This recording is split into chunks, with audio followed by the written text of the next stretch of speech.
Hi అండి, ఎలా ఉన్నారు అందరూ? Welcome to the Monika Simha blogs. ఈరోజు రెసిపీ వచ్చేసేసి వాంగీబాత్ రెసిపీ అండి.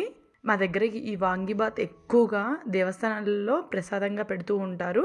చాలా టేస్టీగా ఉంటుందండి. అది ఏ విధంగా ప్రిపేర్ చేస్తారో నేను ఈరోజు చూపిస్తాను. నేను ఇక్కడ ముందుగా తెల్లొంకాయలు పొడివికి తీసుకున్నానండి. పొట్టివి కూడా తీసుకోవచ్చు. తెల్లొంకాయలు అయితేనే ఈ వాంగీబాత్కి టేస్ట్ చాలా బాగుంటుంది. ఈ వంకాయని చిన్న చిన్న పీసెస్గా కట్ చేసి ముందుగా ఉప్పు నీళ్ళలో వేసుకున్నాను.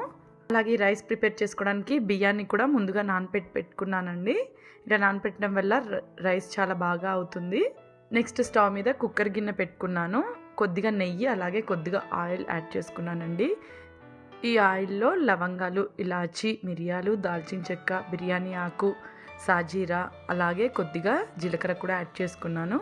ఇవి లైట్గా వేగిన తర్వాత పచ్చిమిర్చి పీసెస్ అలాగే ఆనియన్ పీసెస్ కూడా యాడ్ చేసుకున్నాను. ఇందులో మీరు ఈ రైస్ ప్రిపేర్ చేసుకోవడానికి కొంచెం మందపాటి గిన్నె తీసుకోవాలండి. అందుకని నేను ఇక్కడ కుక్కర్ గిన్నెలో యూస్ చేస్తున్నాను. ఆనియన్స్ లైట్గా వేగిన తర్వాత ఇందులో 1 టేబుల్ స్పూన్ వరకు అల్లం వెల్లుల్లి పేస్ట్ యాడ్ చేసుకొని అల్లం వెల్లుల్లి పేస్ట్ పచ్చివాసన పోయేదాకా వేయించుకోవాలండి. వేగిన తర్వాత ఇందులో నేను పసుపు యాడ్ చేసుకున్నాను. చిన్న టేబుల్ స్పూన్తో 1 టేబుల్ స్పూన్ పసుపు యాడ్ చేసుకున్నాను. అలాగే కొద్దిగా కరివేపాకు కూడా యాడ్ చేసుకొని కొంచెం లైట్గా పచ్చివాసన పోయేదాకా పసుపు కరివేపాకు వేగేంత వరకు వేయించుకున్నాను. నెక్స్ట్ ఇందులో నేను క్యారెట్ని చిన్న చిన్న పీసులుగా కట్ చేసి యాడ్ చేసుకున్నాను. మీరు ఏ వెజిటేబుల్స్ అయినా యాడ్ చేసుకోవచ్చు అండి. ఆలు కానీ గోబీ కానీ ఏవైనా యాడ్ చేసుకోవచ్చు. నెక్స్ట్ నేను ఇందులో బఠానీ యాడ్ చేసుకున్నాను. అలాగే బఠానీ యాడ్ చేసుకున్న తర్వాత ఒకసారి బాగా కలుపుకొని మనం ముందుగా కట్ చేసి ఉప్పు నీళ్ళలో పెట్టుకున్నాం కదా, ఆ వంకాయ పీసెస్ కూడా యాడ్ చేసుకుంటున్నాను. కొంతమంది ఏంటంటే వంకాయ పీసులు పొడుగ్గా కూడా కట్ చేసి వేసుకుంటారు.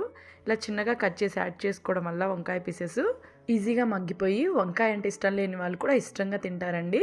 నేను ఇందులోనే కల్లుప్పు కూడా యాడ్ చేసుకొని ఫ్రై చేసుకుంటున్నాను.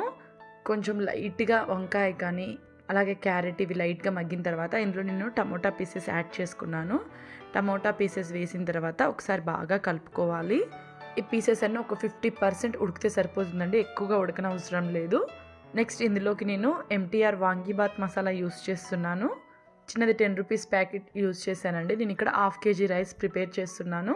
ఈ మసాలా అనేది మీ ఇష్టం అండి. మసాలా యూజ్ చేయడం ఇష్టం లేదనుకుంటే ఇంట్లో కూడా ప్రిపేర్ చేసుకోవచ్చు. నేను అది ఇంకో వీడియోలో చూపిస్తాను ఏ విధంగా ప్రిపేర్ చేసుకోవచ్చు అనేది.